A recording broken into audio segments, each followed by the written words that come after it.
Hello class 10th chapter number first वास्तविक संख्याएं। इसका हम इंट्रोडक्शन पार्ट कर चुके थे। अब हम देखते हैं यूक्लिड विभाजन एल्गोरिदम यानी कि यूक्लिड डिवीजन एल्गोरिदम।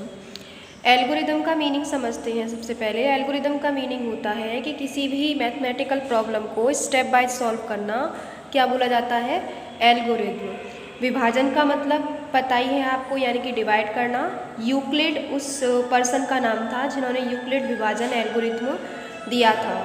तो यूक्लिड विभाजन एल्गोरिदम को देखने से पहले हम डिवाइड का कुछ रूल समझते हैं। जैसे कि अगर हमें 2 से 9 को डिवाइड करना है तो टेबल कितनी बार जाएगा, 2 4 जा 8, 2 4 जा 8। तो अब हम इसको नेक्स्ट स्टेप पे माइनस करते हैं और हमारे पास क्या बचता है, रिमाइंडर 1। इसको बोलते हैं रिमाइंडर। रिमाइंडर यानी कि शेषफल। और जिससे हम डिवाइड कर रहे हैं उसको बोलते हैं भाजक और इसको इंग्लिश में बोलते हैं डिवीज़र। जिसको डिवाइड किया जाता है यानी कि 9 क्या है हमारा, भाज्य यानी कि डिविडेंड। और जितनी बार हमारा जो ये बोला जाता है भागफल, भागफल यानी कि कोसेंट। अब इसका एक फॉर्मूला आप लोगों ने पढ़ा होगा प्रीवियस क्लासेस में, जैसे कि भाज्य बराबर क्या होता है, भाज्य बराबर भाजक गुणा भागफल प्लस शेषफल। ये फॉर्मूला आपने प्रीवियस क्लासेस में पढ़ा होगा, है ना। इसी फॉर्मूले के बेस पर यूक्लिड ने अपना एल्गोरिथम दिया था। और वो क्या दिया था, उन्होंने इस जो भाज्य है उसको क्या माना था, b, यानी कि ये जो भाज्य है उसको b माना था। और ये जो भाजक है उसको क्या माना था, b, और जो भाज्य है उसको माना था a। और भागफल को जैसे कोसेंट बोलते हैं इसको, तो इसको q और रिमाइंडर को r। तो इसी के बेस पर उन्होंने एक फॉर्मूला दिया। जैसे भाज्य बराबर क्या होता है, भाजक गुणा भागफल प्लस शेषफल। तो इन्होंने भाज्य को a बोला था, तो a बराबर क्या हो जाएगा, भाजक गुणा भागफल, तो b into Q, a equal to B Q plus r। ये इन्होंने अपना दिया था फॉर्मूला। इसमें उन्होंने एक बात और ये कही थी कि आप खुद भी देख सकते हो, जैसे अगर हम 2 से 9 को डिवाइड कर रहे हैं तो जो रिमाइंडर है कभी भी हमारा 2 से बड़ा नहीं आ सकता है। 0 आ सकता है अगर कम्प्लीटली डिवाइड चला जाता, लेकिन 2 से बड़ा नहीं आ सकता और 0 से छोटा, यानी कि ये हमारा नेगेटिव भी नहीं हो सकता।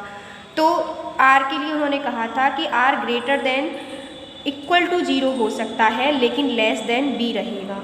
ये बात भी आपको ध्यान रखने की है, ये इसमें इम्पोर्टेंट है कि अगर r है तो वो 0 से बड़ा होगा और इसके इक्वल भी हो सकता है। और जिससे डिवाइड कर रहे हैं यानी कि डिवीज़र, भाजक से कैसा होगा, छोटा। तो ये उन्होंने अपना फॉर्मूला दिया था, यूक्लिड विभाजन एल्गोरिथम इसी को बोलते हैं। तो इसी के बेस पर हमारे पास एक क्वेश्चन दिया हुआ है, एक्सरसाइज 1.1 का फर्स्ट क्वेश्चन है। इसमें कहता है कि निम्नलिखित संख्याओं का HCF ज्ञात करना है। HCF यानी कि हाईएस्ट कॉमन फैक्टर। और HCF आई होप आप सभी को निकालना आता होगा। अगर विदाउट यूक्लिड विभाजन एल्गोरिथम का प्रयोग करके आपको HCF निकालना आता होगा। तो ये इस एक्सरसाइज 1.1 में कह रहा है कि यूक्लिड विभाजन एल्गोरिथम का प्रयोग कीजिए और क्या निकालिए, HCF। तो चलिए देखते हैं। सबसे पहले ये देखेंगे कि इन दोनों में बड़ा कौन सा नंबर है। तो आप सभी जानते हैं कि 225 जो है वो ग्रेटर देन है 135 से। तो एल्गोरिथम लिखा हुआ है तो स्टेप बाय सॉल्व करना है। तो स्टेप फर्स्ट में हम क्या लिखेंगे वो देखो, स्टेप फर्स्ट के लिए यहाँ हम क्या करते हैं, जो बड़ा नंबर है वो हमारा क्या बोला जाएगा, डिविडेंड यानी कि भाज्य। तो 225 को डिवाइड करेंगे किससे, 135 से। तो कितने टाइम्स जाएगा, 1 टाइम्स। तो क्या आ जाएगा, 135। इसको माइनस करेंगे तो 5 में से 5 माइनस करेंगे 0 और 12 में से 3 माइनस करेंगे तो 9। ये हमारा फर्स्ट स्टेप बन गया। तो भाज्य बराबर, तो यानी कि 225 बराबर में क्या आ जाएगा, भाजक 135 इंटू भागफल और प्लस में क्या आ जाएगा शेषफल। ठीक है, ये हमारा फर्स्ट स्टेप हो जाएगा। यहाँ आप ये देख रहे हो कि r नॉट इक्वल टू 0 है। जब तक हमें r इक्वल टू 0 नहीं मिल जाता तब तक हमारे स्टेप चलते रहेंगे। यहाँ पर ये देखिए, ये जो रिमाइंडर बचाया है वो किसने बचाया है, 135 ने बचाया है। जो रिमाइंडर को बचाता है उसी को डिवाइड करते हैं। जो रिमाइंडर बचाएगा उसको डिवाइड करो। इसने क्यों बचाया रिमाइंडर, तो इसी वजह से अब यही डिवाइड होगा। तो 90 जो रिमाइंडर बचा है उसको किसने बचाया, 135 ने। इस वजह से 90 से किसको डिवाइड करेंगे, 135 को। तो कितने टाइम्स जाएगा, 1 टाइम्स। तो यहाँ क्या आ जाएगा, 90।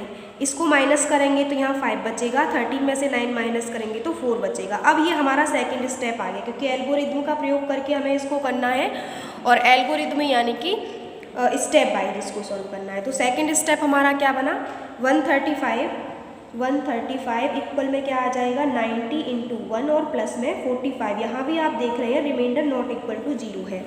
अब ये जो रिमाइंडर बचाया है वो किसने बचाया है, 90 ने। तो 90 को फिर से डिवाइड करेंगे किससे, 45 से, उसी रिमाइंडर से। तो कितने टाइम्स जाएगा, 2 टाइम्स। तो 2 टाइम्स करने पर 90 आ जाएगा, और यहाँ हमें रिमाइंडर मिल जाता है 0।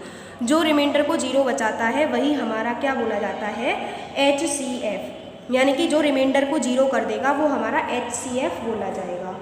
ये हमारा HCF है। HCF क्या है हमारा, 45। किसने बचाया रिमाइंडर को 0, 45 ने। तो इसी वजह से ये जो 45 है वो हमारा क्या हो जाएगा, HCF। तो क्या 90 इक्वल में क्या आएगा, 45 इंटू 2 और प्लस में 0। तो 0 रिमाइंडर किसने बचाया, 45 ने। तो HCF क्या हो गया, 45।